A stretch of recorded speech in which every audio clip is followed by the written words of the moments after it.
तर मित्रांनो, आमचं अचानक ठरलं की आज आपल्याला कोल्हापूरला जायचंय. मग आम्ही दुपारी 3 वाजता गाडी काढली, सगळे बसलो आणि निघालो कोल्हापुराला. हायवेला लागताच आम्हाला दिसला ह्या ट्रॅफिक हवालदार, ज्या विदाऊट हेल्मेट एक्सप्रेस हायवेवर चालल्या होत्या. आणि यांना बघून धनंजयने एकदम स्लो गाडी चालवायला चालू केली.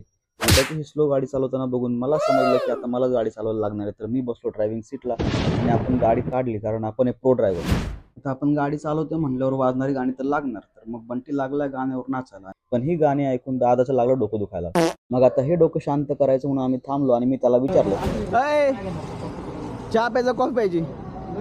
तर आम्ही कॉफी पिऊन पुढे निघालो हायवेला आणि थोडंसं पुढे येतच आम्हाला दिसला कॅस्टन. तर आपण आपली गाडी नीट चालवावी ज्याने आपल्याला दुसऱ्याला त्रास होणार नाही.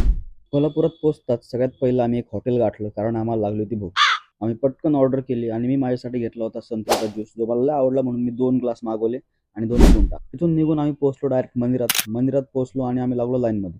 लाईन बघूनच मला समजलं की इथं 2 ते 3 तास तर काय लागणारच आहेत. तर हळूहळू पुढे जात असताना आम्ही पोहोचलो मंदिराच्या मेन दरवाजामध्ये. तिथून मला दिसला कळस आणि मला समजलं की आमचं दर्शन आता फिक्स आहे. दर्शन घेऊन झाल्यानंतर ना आम्ही आलो बाहेर, थोडे फोटोज व्हिडिओज काढले आणि आम्ही निघालो गाडीकडे.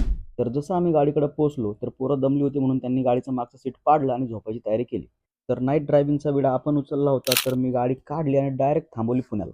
तर मित्रांनो, अशाच व्हिडिओसाठी फॉलो करा आणि हा व्हिडिओ लाईक शेअर नक्की करा. 2 वर्ष पोरी बघण्यात घालवली, तेव्हा कुठे रत्न हाताला गावलं. तुम्हाला बघायचे तुम्हाला